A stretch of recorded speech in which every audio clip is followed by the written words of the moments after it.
बिस्मिल्लाहिर्रहमानिर्रहीम।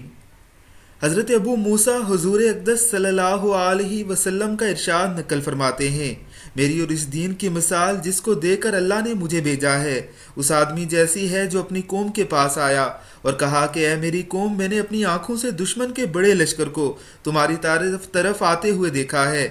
मैं तुमको बेगर्ज होकर डरा रहा हूँ, लिहाजा यहाँ से भागने में जल्दी करो, जल्दी करो। चनाचा इस कौम में से कुछ लोगों ने उसकी बात मान ली और सरे शाम चल दिए और आराम से चलते रहे, वो तो बच गए। इस कौम में से कुछ लोगों ने इसे झूठा समझा और वहीं ठहरे रहे, तो दुश्मन के लश्कर ने उन पर सुबह सुबह हमला करके हलाक कर दिया, उनको बिल्कुल ख़त्म कर दिया। ये मिसाल है उन लोगों की जिन्होंने मेरी बात मानी और जो दीन हक़ में लेकर आया हूँ उस पर अमल किया, और उन लोगों की जिन्होंने मेरी नाफरमानी की और जो दीन हक़ लेकर मैं आया हूँ उसको जुठलाया। अल्लाह रब्बुल इज़्ज़त की ज़ात हमें आका अलैहिस्सलातु वस्सलाम की अताअत करने की तौफीक अता फरमाए। आमीन सुम आमीन।